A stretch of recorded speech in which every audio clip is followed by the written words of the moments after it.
Welcome to 360 Tamil. இன்னைக்கு இந்த வீடியோல கிரைம் பேட்ரோல்ல இருக்க ஒரு பர்டிகுலர் எபிசோடோட கதையை பத்தி தான் பார்க்க போறோம். இந்த எபிசோடு ஹிந்தில மட்டும் தான் இருக்கு, தமிழ்ல இல்ல. அதனால மேற்கொண்டு இந்த எக்ஸ்பிளனேஷனை கண்டினியூ பண்ணுங்க. இந்த கதையில நிறைய கேரக்டர்ஸ் வருவாங்க. நான் பேரை சொல்லும் போது நல்லா கவனிச்சுக்கோங்க. இந்த கதையில நீங்க எதிர்பார்க்காத நிறைய ட்விஸ்ட் அண்ட் டர்ன்ஸும் வரும். கண்டிப்பா இந்த எபிசோடு உங்க எல்லாருக்குமே பிடிக்கும்னு நம்புறேன்.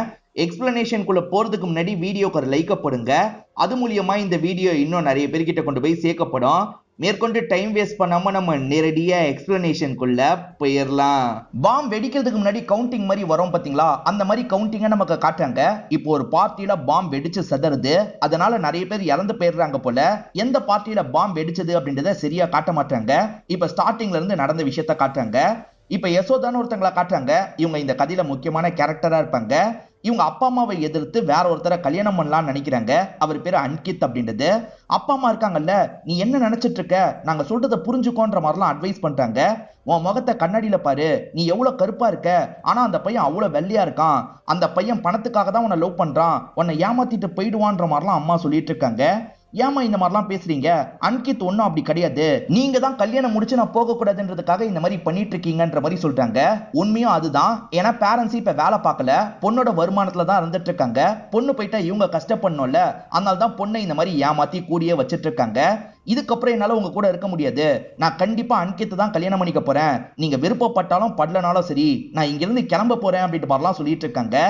இந்த மாதிரிலாம் பேச்சுவார்த்தை போயிட்டு இருக்கும் போதுதான் மகேஷ்னு ஒருத்தர் இந்த இடத்துக்கு வராரு. மகேஷை பொறுத்த வரைக்கும் யசோதாவோட தம்பியா இருப்பாரு. அக்காவை கண்ட்ரோல் பண்ணிட்டு இருக்கிறத பாக்குறாருல, அக்காவை தேவையில்லாம நீங்க கண்ட்ரோல் பண்ணிட்டு இருக்காதீங்க, அவ விருப்பப்பட்டபடி பண்ணட்டும் அப்படின்ற மாதிரிலாம் தம்பி சொல்றாரு. நீ கிளம்புக்கா அப்படின்ற மாதிரி இவங்கள பார்த்தோம் சொல்றாரு. இவங்களுமே இங்க இருந்து கிளம்ப ஆரம்பிக்கிறாங்க. என்னடா திடீர்னு இந்த மாதிரி பேசிட்டு இருக்க, அவ போயிட்டா நம்ம என்ன பண்றது அப்படின்ற மாதிரி பேரண்ட்ஸ் கேக்குறாங்க. அதுக்கு வேற ஒரு வழி இருக்கு, நீங்க கவலைப்படாதீங்க, நான் பாத்துக்கிறேன் அப்படின்ற மாதிரி சொல்றாரு. நம்மளே கல்யாணம் பண்ணி வச்சிடலாம் அப்படின்ற மாதிரியும் பேரண்ட்ஸ் கிட்ட சொல்றாரு. சரி பையன் இவ்வளவு சொல்றான்ல, பண்ணி வச்சிடலான்ற மாதிரி இவங்க யோசிக்கிறாங்க. இப்ப சரின்ற மாதிரி அவங்க கிட்ட சொல்லிடுறாங்க. ஒரு வாரம் கழிச்சு ரெஜிஸ்டர் ஆபீஸை நமக்கு காட்டுறாங்க. இந்த இடத்துல வச்சு சிம்பிளா கல்யாணம் பண்ற மாதிரி தான் பிளான் வச்சிருக்காங்க போல. இவர் தான் அந்த அன்கித்தா இருப்பாரு. இவங்க ரெண்டு பேருக்கு இந்த இடத்துல கல்யாணம் முடிஞ்சிருது. சேர்ந்து போட்டோ எல்லாம் எடுத்துக்கிறாங்க. அனிமூனுக்கு போயிட்டு வந்துடலாம் அப்படின்ற மாதிரி இவங்க மட்டும் இங்க இருந்து கிளம்ப ஆரம்பிக்கிறாங்க. ஆக்சுவலா அன்கித்தோட ஃபேமிலிக்கு இன்னும் இந்த விஷயம் தெரியாது. என்ன உன்னோட வீட்டுல ஏத்துப்பாங்களா அப்படின்ற மாதிரிலாம் இவங்க கேக்குறாங்க. கவலைப்படாத, கண்டிப்பா ஏத்துப்பாங்க அப்படின்ற மாதிரி இவர் சொல்றாரு. இப்போ ஒரு கார்ல தான் இவங்க ரெண்டு பேருமே போயிட்டு இருக்காங்க. அப்படியே இந்த சீனை கட் பண்ணிடுறாங்க. இப்ப ரேணுகான்ற ஒரு வயசு பொண்ணை காட்டுறாங்க. இவங்களுமே ஒரு பர்டிகுலர் ஏரியாக்கு ஆட்டோல வந்து இறங்குறாங்க. இங்க இருக்க ஒரு வீட்டோட காலிங் பெல் அடிச்சிட்டு இருக்காங்க. கதவை திறக்கிறவங்களோட பேரு சுனிதா அப்படின்றது. என்ன விஷயம் அப்படின்ற மாதிரிலாம் சுனிதா கேக்குறாங்க. என் ஹஸ்பண்ட் தீபக்கை பாக்குறதுக்காக தான் வந்திருக்கேன்னு ரேணுகா சொல்றாங்க. எது தீபக் உங்க ஹஸ்பண்டா, அவர் என்னோட ஹஸ்பண்ட் அப்படின்ற மாதிரி சொல்றாங்க. இல்ல இல்ல என் ஹஸ்பண்ட்ன்ற மாதிரி இவங்க சொல்றாங்க. அவர் என்னோட ஹஸ்பண்ட் தான், போட்டோவை பாருங்கன்ற மாதிரி சுனிதாவும் இங்க இருக்க போட்டோவை காட்டுறாங்க. அதை பாக்குற ரேணுகா இன்னும் டென்ஷன் ஆயிடுறாங்க. அவர் வரட்டும், நான் பேசிக்கிறேன் அப்படின்ற மாதிரிலாம் சொல்லிட்டு இருக்காங்க. அப்படியே இந்த சீனை கட் பண்ணி நமக்கு இவங்களை காட்டுறாங்க. அதாவது யசோதாவோட பேரண்ட்ஸை காட்டுறாங்க. யசோதா ஹனிமூனுக்கு போறேன்னு போனாங்க பாத்தீங்களா, வீட்டுக்கு போய் பார்க்கலான்னு பார்த்தா அவங்க வீட்டுல இருந்திருக்க மாட்டாங்க. ஒரு வாரத்துக்கு மேல மிஸ் ஆவரா, நீங்க தான் கண்டுபிடிச்சு தரணும்ன்ற மாதிரிலாம் ஸ்டேஷன்ல இருக்க இன்ஸ்பெக்டர் கிட்ட சொல்லிட்டாங்க. இப்ப தெளிவா எக்ஸ்பிளைன் பண்ணிட்டாங்க. ஹனிமூன் முடிச்சு கொஞ்ச நாள்ல வரதா அவங்க சொல்லியிருப்பாங்க. சரி வீட்டுல போய் பேசலான்ற மாதிரி பேரண்ட்ஸ் வந்திருப்பாங்க. வீட்டுக்கு அவங்க வரலன்னு தெரிய வருது. பக்கத்துல இருக்கவங்க கிட்ட விசாரிச்சிருப்பாங்க. அவங்க ஒரு வாரமா வரலன்றது தெரிய வருது. தயவு செஞ்சு கண்டுபிடிச்சு தாங்கன்ற மாதிரிலாம் கேக்குறாங்க. ஆக்சுவலா விருப்பப்பட்டு ஒரு பையனை கல்யாணம் பண்ணாங்கல்ல, அதை பத்திலாம் இவங்க தெளிவா எக்ஸ்பிளைன் பண்றாங்க. கவலைப்படாதீங்க, நான் பாத்துக்கிறேன்ற மாதிரி இன்ஸ்பெக்டரும் பேசி இவங்களெல்லாம் வீட்டுக்கு அனுப்பி வைக்கிறாரு. அப்படியே கட் பண்ணி தீபக் வீட்டுக்கு வரதை நமக்கு காட்டுறாங்க. வீட்டுக்கு வந்த தீபக்கும் இங்க இருக்கிற ரேணுகாவை பார்த்து பயங்கரமா ஷாக் ஆயிடுறாரு. ரேணுகா நீ என்ன பண்ற அப்படின்ற மாதிரிலாம் கேக்குறாரு. இவன் என்ன முதல்ல பண்றா சொல்லுங்கன்ற மாதிரி ரேணுகா கேக்குறாங்க. ஹஸ்பண்டுக்கு ரேணுகாவை தெரியுதுன்னு தெரிஞ்சோடனே சுனிதாவோட முகம் மாறிடுது. அப்ப ஏற்கனவே ரேணுகாவை தெரியுமா, இவளை இதுக்கு முன்னாடியே கல்யாணம் பண்ணிருக்கீங்களா அப்படின்ற மாதிரிலாம் கேக்குறாங்க. சுனிதா நீ கொஞ்ச நேரம் மட்டும் ரூம் குள்ளரு, நாங்க பேசணும் அப்படின்ற மாதிரிலாம் சொல்லிட்டாரு. சரின்ற மாதிரி சுனிதாவும் ஏத்துக்கிறாங்க. ரேணுகா கொஞ்சம் வெளியே வா, நம்ம பேசிக்கலான்ற மாதிரி தீபக்கும் வாசல் கிட்ட கூட்டு வந்துடுறாரு. ஒரு வருஷமா ரேணுகா வந்திருக்க மாட்டாங்க, அதனாலதான் இவர் சுனிதாவை கல்யாணம் பண்ணிருக்காரு. திடீர்னு வந்திருக்கியே என்ன விஷயம்ன்ற மாதிரிலாம் கேக்குறாரு. ஆக்சுவலா பேரண்ட்ஸ் இருக்காங்கல்ல, ரொம்ப வயசு வித்தியாசத்துல தீபக் கூட கல்யாணம் பண்ணி வச்சிருப்பாங்க. சுத்தமா ரேணுகாக்கு இந்த வாழ்க்கை பிடிக்காது, அதனால தான் இவரை விட்டுட்டு போயிருப்பாங்க. ஆனா போனது பெரிய தப்புன்னு இப்பதான் புரியுது, அதனால தான் திரும்பி வந்தேன். அதுக்குள்ள நீங்க வேற கல்யாணமே பண்ணிட்டீங்க, எனக்கு ரொம்ப கஷ்டமா இருக்கு. இப்ப நான் எங்க போறதுன்னு எனக்கு தெரியல, ரொம்ப கஷ்டமா இருக்கு. சரி விடுங்க, என் லைஃபை நானே பாத்துக்கிறேன்ற மாதிரி ரொம்ப ஃபீலிங்கா பேசிட்டு இருக்காங்க. அதுக்கு தீபக் இருக்கார்ல, நியாயப்படி பார்த்தா இது உன்னோட வீடம் தான், நீ எவ்வளவு நாள் நினைக்கிறியோ இந்த இடத்துல ஸ்டே பண்ணிக்கோ அப்படின்ற மாதிரிலாம் சொல்லிட்டாரு. சரி நான் கொஞ்ச நாள் ஸ்டே பண்ணிக்கிறேன் அப்படின்ற மாதிரி இவங்களுமே சொல்றாங்க. இவங்க 2 பேரும் இந்த மாதிரி பேசிட்டு இருக்கிறது எல்லாத்தையுமே சுனிதா உள்ள இருந்து கவனிக்கிறாங்க. எது இவ ஸ்டே பண்ண போறாளா அப்படின்ற மாதிரி சுனிதாக்கு பயங்கரமா கோவம்லாம் வருது. அன்கித்தும் யசோதாவும் ஹனிமூனுக்கு போயிருக்காங்க. அப்பத்துல இருந்து தான் மிஸ் ஆகுறாங்க. அன்கித்தை பத்தி விசாரிக்கலான்ற மாதிரி எல்லா இடத்துலயும் அசிஸ்டன்ட் விசாரிச்சு பார்த்திருப்பாரு. ஆனா அன்கித்தை பத்தி யாருக்குமே எந்த தகவலுமே தெரியல. அன்கித் ஒரு வீட்டுல குடியிருந்தார்ல, அந்த வீட்டு ஓனருக்கு கூட அன்கித்தை பத்தி தெரியல. அப்புறம் இவங்க 2 பேரும் எப்படி கல்யாணம் பண்ணாங்க அப்படின்ற மாதிரிலாம் யோசிக்கிறாங்க. சரி யசோதா ஆபீஸ்ல போய் விசாரிக்கலாம்னு நினைக்கிறாங்க. ஆபீஸ்ல ஃப்ரெண்டு கிட்ட தான் இவங்க விசாரிக்கிறாங்க. யசோதாக்கு அன்கித்த உடனே எல்லாம் பேரண்ட்ஸ் கல்யாணம் பண்ணி வைக்கல, நிறைய பிரச்சனை எல்லாம் நடந்தது அப்படின்ற மாதிரி இந்த ஃப்ரெண்டு சொல்றாங்க. என் பேரண்ட்ஸ் அன்கித்த ஏத்துக்கவே மாட்டாங்க, ஏன்னா என்னோட பேரண்ட்ஸ் கூடியே வச்சுக்கணும்ன்ற மாதிரிலாம் நினைக்கிறாங்க. அவங்களை எதிர்த்து தான் கல்யாணம் பண்ண போறேன் அப்படின்ற மாதிரிலாம் ஃப்ரெண்ட்ஸ் கிட்ட சொல்லியிருப்பாங்க. நியாயமா பேரண்ட்ஸ் இந்த விஷயத்தெல்லாம் சொல்லியிருக்கணும்ல, ஆனா இதெல்லாம் இன்ஸ்பெக்டர் கிட்ட மறைச்சிருப்பாங்க. அதனால பேரண்ட்ஸ் மேலேயே லைட்டா உங்களுக்கு டவுட்லாம் வர ஆரம்பிக்குது. சரி அன்கித்தை எப்படி மீட் பண்ணாங்க, எப்படி லவ் ஏற்பட்டது அப்படின்ற மாதிரி கேக்குறாங்க. இந்த ஃப்ரெண்டுமே சொல்ல ஆரம்பிக்கிறாங்க. ஆக்சுவலா ஆன்லைன் சாட்டிங் மூலியமா தான் அவர் கூட சாட் பண்ண ஆரம்பிச்சிருப்பாங்க. அப்படியே 2 பேருமே லவ் பண்ணி கல்யாணம் பண்ணலாம் நினைச்சிருப்பாங்க. இப்ப தீபக் இருக்காரு பாத்தீங்களா, ரேணுகா படுக்கிறதுக்காக எல்லா விஷயத்தையும் ஏற்பாடுலாம் பண்ணி தந்துட்டு இருக்காரு. இந்த விஷயத்தெல்லாம் நெய்பர் ஒருத்தர் கவனிக்கிறாரு. என்னப்பா 2 ஒய்ஃப் கூட சந்தோஷமா இருக்க போல அப்படின்ற மாதிரிலாம் கிண்டல் பண்ணிட்டாரு. கோவப்பட்ட தீபக்கும் ஓடுன்ற மாதிரிலாம் துரத்தி விட்டுட்டு இருக்காரு.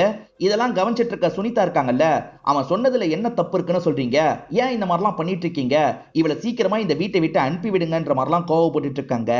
அதே மாதிரி ஹஸ்பண்ட் கிட்ட கோச்சுக்கிட்ட மாதிரி வேகமா ரூம்குள்ள போயிட்டு இருக்காங்க. ஹஸ்பண்டுமே சமாதானப்படுத்துறதுக்காக பின்னாடியே வந்துட்டு இருக்காரு. சுனிதா நான் சொல்றதை கேளு, கொஞ்ச நாள் மட்டும் தான் அவ இந்த வீட்டுல இருப்பா, நான் எப்படியாவது பேசி அனுப்பி வச்சிடுறேன், நம்ம 2 பேர் நிம்மதியா இருக்கலாம்ன்ற மாதிரிலாம் சொல்லிட்டாரு. இவங்க 2 பேர் இந்த மாதிரி பேசிட்டு இருக்கிறதெல்லாம் ரேணுகா கொஞ்சம் தள்ளி இருந்து ஒட்டி கேட்கிற மாதிரி நமக்கு காட்டுறாங்க. அப்படியே கட் பண்ணி இன்ஸ்பெக்டரை நமக்கு காட்டுறாங்க. அன்கித்தை பத்தி எந்த தகவலும் தெரியல, அவனோட ப்ரொஃபைல் மூலியமா அவனை பத்தி டீடைல் கிடைக்குமான்ற மாதிரிலாம் தேடி பாக்குறாங்க. ஒரு அசிஸ்டன்ட் பையனை வச்சுதான் தேடி பாக்குறாங்க. ஆனா பிரோஜனமா எந்த ஒரு தகவலும் தெரியல. நான் மேற்கொண்டு தேடி பாக்குறேன்ற மாதிரி அவன் சொல்றான். இப்ப இவங்களுமே நெய்பர் கிட்ட விசாரிக்கிறாங்க. அதாவது யசோதா வீட்டுக்கு பக்கத்துல இருக்க லேடி கிட்ட விசாரிக்கிறாங்க. அந்த லேடியும் ஒரு விஷயத்த சொல்ல ஆரம்பிக்கிறாங்க. ஒரு வருஷத்துக்கு முன்னாடி தான் இந்த விஷயம் நடந்திருக்கும். யசோதாக்கு 28 வயசு ஆயிருச்சு. இப்ப வேலைக்காக கிளம்பி போறாங்க. இவங்க யசோதாவை பார்த்துட்டு யசோதாவோட அம்மா கிட்ட பேசுறதுக்காக வராங்க. ஒரு நல்ல வரன் வந்திருக்கு, உன் பொண்ணுக்கு 28 வயசு ஆயிடுச்சுல, பேசி முடிச்சிடலாம் அப்படின்ற மாதிரிலாம் சொல்லிட்டாங்க. அதுக்கு யசோதா அம்மா இருக்காங்கல்ல, என் பொண்ணுக்கு கல்யாணமே வேணான்னு சொல்றா, குறைஞ்சது 30 வயசாவது ஆகட்டும்னு சொல்றா, அது வரைக்கும் எந்த வரணும் பார்க்க தேவையில்லை அப்படின்ற மாதிரிலாம் அம்மா சொல்றாங்க. வேற ஒரு நாள் இந்த நெய்பர் ஆன்ட்டி இருக்காங்கல்ல, நேரடியா யசோதா கிட்ட பேசுறாங்க. யசோதா இதெல்லாம் தப்புமா, சீக்கிரமா கல்யாணம் பண்ணும், 30 வயசு வரைக்கும் வெயிட் பண்ணக்கூடாது அப்படின்ற மாதிரிலாம் சொல்றாங்க. நான் எப்ப அந்த மாதிரிலாம் சொன்னேன்ற மாதிரி யசோதா கேக்குறாங்க. அப்ப நீ சொல்லியா, உன் அம்மா தான் அந்த மாதிரி சொன்னாங்கன்ற மாதிரி இந்த நெய்பர் லேடி சொல்லியிருப்பாங்க. யசோதாவை கல்யாணம் பண்ணி கொடுக்கறதுல அந்த ஃபேமிலிக்கு விருப்பமே இல்ல சார், அவ சம்பாதிக்கிற காசெல்லாம் நல்லா யூஸ் பண்ணிக்கலாம் மட்டும்தான் அவங்க நினைச்சாங்க அப்படின்ற மாதிரிலாம் சொல்லிட்டாங்க. ஆக்சுவலா இவங்க யசோதா கிட்ட பேசினதை பத்தி தம்பிக்கு தெரிய வந்தது. தம்பி பேரு மகேஷ்னு சொல்லியிருப்பேன். இதுக்கப்புறம் என்னோட அக்கா கிட்ட இதை பத்தி பேசுற வேலையெல்லாம் விட்டுருங்கன்ற மாதிரி மிரட்டிட்டு போயிருப்பான். அவன் வந்து மிரட்டினா அப்படின்ற மாதிரிலாம் இவங்க இன்ஸ்பெக்டர் கிட்ட சொல்லிட்டு இருக்காங்க. சோ யசோதா ஃபேமிலியை க்ளோஸா நம்ம வாட்ச் பண்ணோம் அப்படின்ற மாதிரி இவங்க முடிவு பண்ணிடுறாங்க. இப்ப யசோதா அப்பா இருக்காரு பாத்தீங்களா, ஒரு டாக்குமெண்ட் எடுத்துட்டு வந்து ஒருத்தர் கிட்ட பேசிட்டு இருக்காரு. அதாவது பொண்ணு பேர்ல ஒரு இடம் இருக்கு போல, அதை இவர் பேர்ல எழுதணும் அப்படின்ற மாதிரிலாம் யோசிக்கிறாரு. சார் பொண்ணு காணாம தானே போயிருக்கா, அவ இறந்து போனாதான் உங்களுக்கு கிடைக்கும், அப்படி இல்லாத பட்சத்துல கண்டிப்பா உங்க பொண்ணோட சைன் இருந்தாதான் பண்ண முடியும், நீங்க கிளம்புங்கன்ற மாதிரிலாம் சொல்லிட்டாரு. அப்ப இந்த மாதிரிலாம் பேசிட்டு இருக்கிறத ஒரு ஆபீசர் கவனிக்கிறாரு. இன்ஸ்பெக்டர் கிட்ட தகவலை பாஸ் பண்ணிடுறாரு. இப்ப மகேஷ் நமக்கு காட்டுறாங்க. மகேஷ்க்கு ஒரு கேர்ள் ஃபிரெண்ட் இருக்காங்க போல. இப்போ ஒரு தங்க செயினா அவங்களுக்கு போட்டு விடுறாரு. அவங்கள கட்டிலாம் புடிச்சிட்டு இருக்காரு. இதையும் ஒரு ஆபீசர் கவனிக்கிறாரு. இப்ப ரேணுகாவை நமக்கு காட்டுறாங்க. ரேணுகாவும் யாரையோ மீட் பண்றதுக்காக சீக்கிரட்டா ஒரு பிளேஸ்க்கு வராங்க. அந்த இடத்துல ஹெல்மெட் போட்ட மாதிரி ஒரு நபர் நின்று இருக்காரு. இவர் யாரு என்னன்னு தெரியல. இவர்கிட்ட கொஞ்ச நேரம் பேசிட்டு இருக்காங்க. இப்ப காசு மாதிரி எதையோ எடுத்து இவர்கிட்ட தந்துட்டு இருக்காங்க. இவருமே சரி வேலையை முடிச்சிடுறேன் அப்படின்ற மாதிரிலாம் இங்க இருந்து கிளம்புறாரு. இவங்க 2 பேர் பேசுறத யாரோ மறைஞ்சிருந்து கவனிக்கிற மாதிரி காட்டுறாங்க. இப்ப யசோதா ஃபேமிலியை லாக் பண்ணி உட்கார வச்சிடுறாங்க. உங்க பொண்ணு மேல உங்களுக்கு துளி கூட அக்கறை கிடையாது. பொண்ணோட சொத்தை நீங்க அடையணும்ன்ற மாதிரிலாம் நினைக்கிறீங்க. பொண்ணை காசுக்காக மட்டும்தான் நீங்க யூஸ் பண்ணிருக்கீங்க அப்படின்ற மாதிரிலாம் இன்ஸ்பெக்டர் பயங்கரமா திட்டுறாரு. அதே மாதிரி தம்பி மகேஷ் கேர்ள் ஃபிரெண்டுக்கு ஒரு செயினை தந்தான் பாத்தீங்களா, அது யசோதாவோட செயினா இருக்கும். அது எதுக்காக கேர்ள் ஃபிரெண்டுக்கு தந்த, யசோதா வரவே மாட்டான்றத முடிவு பண்ணிட்டியா, ஏன் நீ தான் சாவடிச்சியா அப்படின்ற மாதிரிலாம் கேக்குறாரு.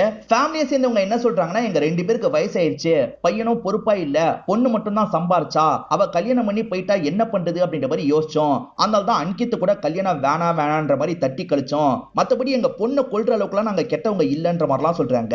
பேரண்ட்ஸ் கல்யாணம் பண்ணிக்க கூடாதுன்னு சொன்னாங்க. ஆனா மகேஷ் நீ போக்கான்ற மாதிரி அனுப்பி வச்சான் பாத்தீங்களா. மகேஷ் ஒரு பிளானோட தான் அனுப்பி வச்சிருப்பான். அதாவது மகேஷ் இருக்கான்ல, நல்ல முறையில நம்மளே கல்யாணம் பண்ணி வைக்கலாம், அப்பதான் நம்ம சொல்றத கொஞ்சமாவது கேட்பா, வீட்டோட மாப்பிள்ளைய அவரை வச்சுக்கலாம், திரும்பி அக்காவோட காசுல எப்பவுமே போல வாழ்ந்துட்டு இருக்கலாம் அப்படின்ற மாதிரிலாம் யோசிச்சிருப்பான். ஆனா அவங்க ரெண்டு பேருமே மிஸ் ஆயிருப்பாங்க.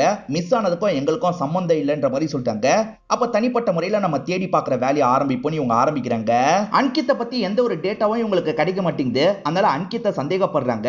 குடும்பமே காசு கலையிறாங்க. அப்ப அன்கித்து காசுக்கு அலைஞ்சு கூட ஒரு வேலை கல்யாணத்தை பண்ணிருக்கலாம்ல, ஏமாத்தி இருக்கலாம்ல அப்படின்ற மாதிரிலாம் இவங்க யோசிச்சுட்டு இருக்காங்க. அப்ப அசிஸ்டன்ட் ஒரு தகவலை சொல்றதுக்காக வராரு. அன்கித்து ரெகுலரா ஒரு பாருக்கு போவான் போல சார், அதே பாருக்கு இந்த தம்பியான மகேஷும் போயிருக்கான், ரெண்டு பேருக்குள்ளயும் சண்டைலாம் ஏற்பட்டிருக்கு அப்படின்ற மாதிரிலாம் சொல்லிட்டாரு. அங்க இருக்கவர்கிட்ட போய் விசாரிக்கணும்னு யோசிக்கிறாங்க. இப்ப சுனிதா கிச்சன்ல போய் வேலை எல்லாம் பார்த்துட்டு இருக்காங்க. அப்ப குளிச்சிட்டு இருக்க தீபக் இருக்கார்ல, துண்டு வேணும் துண்டு வேணும்ன்ற மாதிரி சொல்லிட்டாரு. நம்ம எடுத்துட்டு போய் தரலான்ற மாதிரி ரேணுகா யோசிக்கிறாங்க. இப்ப ரேணுகா துண்டு எடுத்துடுறாங்க. அவருக்கு தர மாதிரி அவரை பார்த்துட்டு இருக்காங்க. இது நடந்துட்டு இருக்கும் போது கரெக்டா சுனிதா துண்டு எடுத்துட்டு இந்த இடத்துக்கு வந்துடுறாங்க. இவங்க ரெண்டு பேர் பார்த்துட்டு இருக்கிறத பார்த்து சுனிதா அப்செட் ஆகுறாங்க. இப்ப ரேணுகாக்கு போன் கால் வருது. அந்த போன் காலை வெளியே போய் பேசணும்ன்ற மாதிரி கொஞ்சம் வெளியே வந்துதான் இவங்க பேசுறாங்க. இவங்க யார்கிட்ட பேசுறாங்கன்றத தெளிவா நமக்கு காட்ட மாட்டாங்க. ரெடி பண்ணிட்டியான்ற மாதிரி கேக்குறாங்க. அவனும் ரெடி பண்ணிட்டான்ற மாதிரி சொல்றான். அவன் அந்த சைடு ஒரு பாம்பை ரெடி பண்ணிருக்க மாதிரி தான் நமக்கு காட்டுறாங்க. இன்ஸ்பெக்டர் இருக்காரு பாத்தீங்களா, பார் மேனேஜரை பார்த்து பேசுறதுக்காக தான் வந்திருக்காரு. அந்த அன்கித்தை பத்தியும் தம்பி மகேஷை பத்தியும் தெரிஞ்சதை சொல்லுங்கன்ற மாதிரிலாம் கேக்குறாங்க. இவருமே தெரிஞ்சதை பத்தி சொல்லிட்டாரு. ஆக்சுவலா அவனுங்க ரெண்டு பேருக்கு முதல்ல செட் ஆகாது. அடிக்கடி ரெண்டு பேருமே பார்ல வச்சு சண்டைலாம் போட்டிருப்பாங்க. ஆனா என்னன்னு தெரியல, கொஞ்ச நாள்லயே அவனுங்க ரெண்டு பேருமே சமாதானம் ஆயிடுவாங்க. அதுலயும் அன்கித் இருக்கான் பாத்தீங்களா, இந்த தம்பி மகேஷ் கிட்ட நிறைய காசெல்லாம் தந்திருப்பான். இதெல்லாம் மேனேஜர் கவனிச்சிருப்பாரு. இவ்வளவுதான் எனக்கு தெரியும்ன்ற மாதிரி சொல்றாரு. இப்ப ரேணுகா இருக்காங்கல்ல, சுனிதா கிட்ட டைவர்ஸ் பேப்பர்ல சைனை போடுன்ற மாதிரி சொல்லிட்டாங்க. அதெல்லாம் போட மாட்டேன்ற மாதிரி சுனிதா சொல்றாங்க. ரெண்டு பேர்ல யாராவது ஒருத்தர் விட்டு தந்துதான் ஆகணும். சரி, நானே உனக்காக விட்டு தரேன், ஆனா எனக்கு ஒரு 20 லட்சம் ரூபாய் மட்டும் தா, நான் இங்க இருந்து கிளம்பிடுறேன் அப்படின்ற மாதிரிலாம் சொல்லிட்டாங்க. சுனிதா எதுவுமே பேசாம யோசிச்சுக்கிட்டே இருக்காங்க. நல்லா யோசி, ஒரு நல்ல முடிவை எடுன்ற மாதிரி ரேணுகா சொல்றாங்க. இப்ப இன்ஸ்பெக்டர் மகேஷ் கிட்ட விசாரிக்கிறதுக்காக வந்துடுறாரு. முதல்ல அந்த அன்கித் கூட நீ சண்டை போட்டிருக்க, ஆனா அதுக்கப்புறம் அவங்க கிட்ட இருந்து காசு வாங்கியிருக்க, எதுக்காகடா காசை வாங்கின, என்ன பண்ண, ஒழுங்கா சொல்லுன்ற மாதிரிலாம் கேக்குறாங்க. இவருமே நடந்த விஷயத்த சொல்ல ஆரம்பிக்கிறாரு. ஆக்சுவலா இந்த மகேஷ் ஃப்ரெண்டு கூட பேசிக்கிட்டே வந்துட்டு இருக்கான். அப்பதான் அன்கித் யசோதா கூட சுத்திட்டு இருக்கிறது இவனுக்கு தெரிய வருது. இவன் பார்த்து பயங்கரமா டென்ஷன் ஆயிடுறான். இவன் இருக்கிற பாருக்கு தான் அன்கித் குடிக்கிறதுக்காக வராரு. அன்கித்தை பார்த்து இவன் கோவத்துல இருக்கான்ல, அதனால அன்கித் கூட சண்டைக்கெல்லாம் போறான். ரெண்டு பேருமே மாத்தி மாத்தி பயங்கரமா சண்டைலாம் போடுறாங்க. இப்படியேதான் இவங்களுக்குள்ள சண்டை போய்கிட்டே இருக்கும். ஆனா ஒரு நாள் அன்கித் இருக்கான் பாத்தீங்களா, உன்னோட அக்காவை நான் பயங்கரமா லவ் பண்ணிட்டு இருக்கேன், ஆனா வீட்டுல கல்யாணத்துக்கு ஏத்துக்க மாட்டாங்க அப்படின்ற மாதிரி உன்னோட அக்கா சொல்லிட்டு இருக்கா. நீ பேசினா கண்டிப்பா உன்னோட வீட்டுல இருக்கவங்க ஏத்துப்பாங்க. உனக்கு வேண்டிய விஷயத்தெல்லாம் நான் பண்றேன். அவ என்ன கல்யாணம் பண்ணி வந்துட்டா உங்க குடும்பத்துக்கு காசு கிடைக்காதுன்னு நினைக்காதீங்க. நான் மாசம் மாசம் ஒரு பெரிய அமௌண்ட்டை தரேன். இப்போதைக்கு இதை அட்வான்ஸா புடி, உன்னோட பேரண்ட்ஸோட மனசை மாத்து அப்படின்ற மாதிரிலாம் இவர் சொல்லியிருப்பாரு. இதனால தான் கடைசி நேரத்துல அக்காக்கு சப்போர்ட் பண்ற மாதிரிலாம் அவன் பேசியிருப்பான். கல்யாணத்தை நம்மளே பண்ணி வச்சிடலான்ற மாதிரி சொல்லியிருப்பான். அன்கித் கண்டிப்பா உங்களை கல்யாணம் பண்ணிக்கணும்ன்ற மாதிரிலாம் நினைச்சிருக்கான். ஏதோ தப்பா இவங்களுக்கு தோணுது. ஏண்டா அவன் இன்டென்ஷன் தப்பா இருக்குன்னு தெரிஞ்சோ எதுக்காகடா இந்த மாதிரிலாம் பண்ணன்ற மாதிரி இந்த தம்பியை போட்டு அடிக்கிறாங்க. அன்கித் கல்யாணம் பண்ணி கூட்டு போனால, போற வழியில வேற எங்கேயாவது கூட்டு போயிருப்பானா அப்படின்ற மாதிரிலாம் இவங்க யோசிக்கிறாங்க. அன்கித் பேரண்ட்ஸை பத்திலாம் இவங்களுக்கு தெரியல. ஒருவேளை பேரண்ட்ஸ் கிட்ட கூட்டு போய் அங்க ஏதாவது நடந்திருக்குமா அப்படின்ற மாதிரிலாம் அசிஸ்டன்ட் கேட்கிறாரு. அப்படி கூட நடந்திருக்க வாய்ப்பு இருக்குன்ற மாதிரி இன்ஸ்பெக்டர் சொல்லிட்டாரு. இப்போ ஒரு பார்ட்டி நடக்கிறத நமக்கு காட்டுறாங்க. ஜிதேந்திரா அப்படின்ற ஒரு நபர் தான் இந்த பார்ட்டியை கொண்டாடிட்டு இருக்காரு. கல்யாண நாளை கொண்டாடுவாங்கல்ல, அந்த மாதிரி தான் கொண்டாடிட்டு இருக்காரு. ரேணுகா கிட்ட ஒருத்தன் போன்ல பேசுவான் பாத்தீங்களா, அந்த நபர் தான் இந்த இடத்துக்கு வந்திருக்கான். வந்தவன் பொக்கேவெல்லாம் தந்துட்டு இங்க இருந்து கிளம்புறான். அந்த பொக்கேல பாம் இருக்க போல. இப்ப பாம் வெடிச்சிருது. அப்படி வெடிச்சதுல ஜிதேந்திரா இந்த இடத்துல இறந்து போயிடுறாரு. ஆக்சுவலா பாம்லாம் வெடிச்சா வேற ஒரு ஆபீசர்ஸ் வந்துருவாங்க. இவரை நான் ஆபீசர்னே சொல்றேன். ஆபீசரும் எப்படி பாம் வெடிச்சிருக்கு அப்படின்ற மாதிரிலாம் செக் பண்றாரு. நக்சல் மாதிரி ஆளுங்க இருப்பாங்க பாத்தீங்களா, அந்த மாதிரி ஆளுங்க ரெடி பண்ண பாம் தான் அப்படின்றது இந்த ஆபீசருக்கு தெரிய வருது. அதே சமயம் அந்த பாம் ஒரு பூங்கொத்துல தான் இருந்திருக்கு அப்படின்றது இவருக்கு தெரிய வருது. அந்த பூங்கொத்தை யார் தந்தான்றதை கண்டுபிடிக்கணும்ன்ற மாதிரி யோசிக்கிறாரு. அன்கித்தை பத்தி ஒருத்தர் தேடிட்டு இருந்தாரு பாத்தீங்களா, அவருமே ஒரு விஷயத்தை கண்டுபிடிச்சிருக்காரு. அன்கித்தோட உண்மையான பேரு மனிஷ்னு சொல்றாரு. எதை வச்சு அந்த மாதிரி சொல்றேன்னு இன்ஸ்பெக்டர் கேக்குறாரு. சார், அன்கித்னு இவன் ஒரு ப்ரொஃபைல் வச்சிருக்கான்ல, இதுல பிரியான்ற ஒரு பொண்ணு பேச ஆரம்பிச்சிருக்காங்க. உன் பேரு மனிஷ் தானே, எதுக்காக அன்கித்னு பேர் வச்சிருக்கன்ற மாதிரி தான் அந்த பொண்ணு கேட்டிருக்காங்க. நான் பேரை மாத்திருக்கன்ற மாதிரி அந்த பொண்ணு கிட்ட சாட் பண்ணிருக்கான். அந்த பொண்ணுக்கு இவனை ஏற்கனவே தெரியும் போல. இந்த பொண்ணு கிட்ட விசாரிச்சா உங்களுக்கு ஏதாவது தெரிய வரும் அப்படின்ற மாதிரிலாம் இவன் சொல்றான். ஜிதேந்திரான்னு ஒருத்தர் பாம்பு வெடிச்சு இறந்து போனார் பாத்தீங்களா, அவர் யார்கிட்ட எல்லாம் பேசியிருக்காரு அப்படின்றத இவங்க செக் பண்ணி பாக்குறாங்க. ஆக்சுவலா ஒரு மாசத்துக்கு முன்னாடி வரைக்கும் ஒரு பர்டிகுலர் நம்பர் கிட்ட தான் இவர் அதிகமா பேசியிருக்காரு. அந்த நம்பர் யாரோட பேர்ல இருக்குன்ற மாதிரி இந்த ஆபீசர் கேக்குறாரு. சார் தீபக்னு ஒரு நபரோட பேர்ல தான் இருக்குன்னு அசிஸ்டன்ட் சொல்றாரு. அந்த தீபக்கை போய் பார்க்கணும்ன்ற மாதிரி இவங்க யோசிக்கிறாங்க. இப்ப தீபக்கோட வீட்டை நமக்கு காட்டுறாங்க. காலையில இருந்து ரேணுகாவை இவர் பார்த்திருக்க மாட்டாரு. இப்ப ஒய்ஃபை கூப்பிட்டு ரேணுகா எங்கன்னு கேக்குறாரு. ஒய்ஃப் லைட்டா முடிக்கிறாங்க. ஆக்சுவலா காசு தான், நான் கிளம்பிடுறேன்ற மாதிரி ரேணுகா சொன்னால இவங்க காசு தந்து அனுப்பி வச்சிருக்காங்க போல. ஆனா ஹஸ்பண்ட் கிட்ட அதை சொல்ல மாட்டாங்க. எனக்குமே அவ எங்க போனான்னு தெரியலன்ற மாதிரிலாம் நடிச்சிட்டு இருக்காங்க. இப்பதான் ஆபீசரும் டீமும் இந்த இடத்துக்கு வந்துடுறாங்க. இப்ப இவருமே நீங்க யாரு என்னன்ற மாதிரிலாம் கேக்குறாரு. ஆபீசர் செக் பண்ணுங்கன்ற மாதிரி சொல்றாரு. வீடு முழுக்க செக் பண்ணிட்டு இருக்காங்க. சார் நில்லுங்க, நீங்க யாருன்ற மாதிரிலாம் இவர் திரும்பி கேக்குறாரு. ஜிதேந்திரா கொல்லப்பட்டதை பத்தி இவங்க சொல்றாங்க. ஜிதேந்திராவை உங்களுக்கு தெரியும்ல, நீங்க அவர்கிட்ட நிறைய பேசியிருக்கீங்க அப்படின்ற மாதிரிலாம் கேக்குறாங்க. ஜிதேந்திரா யாருன்னு எனக்கு தெரியாதுன்ற மாதிரி இவர் சொல்றாரு. இது உங்களோட நம்பர் தானே, நீங்க தான் மணிக்கணக்கா ஜிதேந்திரா கிட்ட பேசியிருக்கீங்க அப்படின்ற மாதிரி ஆபீசர் சொல்றாரு. சார் இது என்னோட நம்பர் இல்ல சார், என் ஒய்ஃபுக்காக நான் வாங்கி தந்த நம்பரு. அவ பேரு ரேணுகா, இவ என்னோட செகண்ட் ஒய்ஃப், ரேணுகா தான் என்னோட ஃபர்ஸ்ட் ஒய்ஃப் அப்படின்ற மாதிரிலாம் சொல்றாரு. சரி அந்த ரேணுகா இப்ப எங்கன்ற மாதிரி ஆபீசர் கேக்குறாரு. தீபக் இருக்கார்ல, நடந்த எல்லா விஷயத்தையும் சொல்றாரு. சார் ஒரு வருஷத்துக்கு முன்னாடி என்ன விட்டுட்டு போனா, ஆனா கொஞ்ச நாளைக்கு முன்னாடி இந்த இடத்துக்கு வந்தா, இப்ப திடீர்னு எங்க போனான்னு தெரியல அப்படின்ற மாதிரிலாம் சொல்லிட்டு இருக்காரு. சரி இதுக்கப்புறம் மறைக்க வேணாம் அப்படின்ற மாதிரி சுனிதா இருக்காங்கல்ல, நடந்த விஷயத்த சொல்றாங்க. என் ஹஸ்பண்டை விட்டுட்டு போனா நிறைய காசு தான்ற மாதிரி கேட்டா சார், நான் காசை தந்து அனுப்பி வச்சேன் அப்படின்ற மாதிரிலாம் இவங்க சொல்றாங்க. அவ இங்கிருந்து போனோன்னு முடிவெத்துட்டா, ஆனா போகும்போது மீட்டர் போட்டு போனோன்றதுக்காக தான் ஒய்ஃபை ஏமாத்தி காசு வாங்கிட்டு போயிருக்கா. எங்களுக்கு அந்த ரேணுகாவோட போட்டோ வேணும்ன்ற மாதிரி ஆபீசர் கேட்கிறாரு. தீபக்கும் போட்டோவை எடுத்து தந்துடுறாரு. இந்த போட்டோவை பத்தி மத்தவங்க கிட்ட விசாரிக்கணும் அப்படின்ற மாதிரி இவங்களுமே விசாரிக்கிறாங்க. இவங்க இந்த மாதிரிலாம் விசாரணை பண்ணிட்டு இருக்கிறத நெய்பர் கவனிக்கிறாரு. நெய்பருக்கு ஏதோ தெரியும் போல, இவங்க கிட்ட சொல்லணும்னு யோசிக்கிறாரு. நீ மனிஷ் தானே, எதுக்கு அன்கித்தின் பேர் வச்சிருக்கன்ற மாதிரி பிரியான்னு ஒருத்தங்க சாட் பண்ணாங்கல்ல, அந்த பிரியாவை பார்த்து பேசுறதுக்காக தான் இன்ஸ்பெக்டர் வந்திருக்காரு. உங்களுக்கு மனிஷ தெரியுமான்ற மாதிரி கேக்குறாரு. நானும் மனிஷும் ஒரே ஸ்கூல்ல தான் படிச்சோன்ற மாதிரி பிரியா சொல்றாங்க. அந்த ஸ்கூல் எங்க இருக்குன்ற மாதிரி இவர் கேக்குறாரு. இவங்களோட சொந்த ஊர்ல தான் அந்த ஸ்கூல் இருக்கும். ஸ்கூலை பத்திலாம் இவங்க சொல்றாங்க. அங்க போய் விசாரிக்கணும் அப்படின்ற மாதிரிலாம் இன்ஸ்பெக்டர் யோசிக்கிறாரு. இப்போ இந்த ஆபீசரை நமக்கு காட்டுறாங்க. ரேணுகா யார்கிட்ட பேசியிருக்காங்கன்ற மாதிரி தேடி பாக்குறாரு. மனிஷ்னு ஒருத்தங்க கிட்ட பேசி இருக்கிறது தெரிய வருது. அதுவும் சமீப காலமா நிறைய பேசி இருக்கிறது தெரிய வருது. நெய்பர் ஏதோ சொல்லணும்னு நினைச்சாரு பாத்தீங்களா, அந்த விஷயத்தை அசிஸ்டன்ட் கிட்ட சொல்லிடுறாரு. அதாவது ரேணுகா யாரையோ சீக்கிரட்டா மீட் பண்ண மாதிரி காமிச்சாங்க பாத்தீங்களா, யாரையோ சீக்கிரட்டா மீட் பண்ணதை நான் பார்த்தேன்ற மாதிரி தான் நெய்பர் சொல்லியிருப்பாரு. அவன் ஹெல்மெட் போட்டிருந்தானா, அடையாளம் தெரியலையா அப்படின்ற மாதிரி அசிஸ்டன்ட் சொல்லிட்டாரு. அது மனிஷா கூட இருக்கலாம். மனிஷ் யாருன்றதை நம்ம முதல்ல விசாரிக்கணும்ன்ற மாதிரி யோசிக்கிறாங்க. அப்பதான் வேற ஒரு கேஸ்ல மனிஷோட பேர் அடிபடுறது உங்களுக்கு தெரிய வருது. அந்த இன்ஸ்பெக்டர் கிட்ட பேசி பார்த்தா என்னன்ற மாதிரி யோசிக்கிறாங்க. இப்ப ஆபீசர் இருக்காரு பாத்தீங்களா, இன்ஸ்பெக்டர் கிட்ட பேசுறதுக்காக வந்துடுறாரு. அந்த மனிஷை பத்தி ஏதாவது தெரிய வந்ததா அப்படின்ற மாதிரி கேக்குறாரு. இன்ஸ்பெக்டரும் தெரிஞ்சுக்கிட்ட தகவலை சொல்றாரு. இவன் பேரு மனிஷ், ஆனா அன்கித்ன்ற பேரை வச்சு ஒரு பொண்ணை ஏமாத்தி இருக்கான். அந்த பொண்ணை இவனும் சேர்ந்து கிளம்பி இருக்காங்க. எங்க போனாங்கன்றது தெரியல, நாங்க தேடிட்டு தான் இருக்கோன்ற மாதிரி இன்ஸ்பெக்டர் சொல்றாரு. ஆபீசர் இவரோட கேஸை பத்தி சொல்றாரு.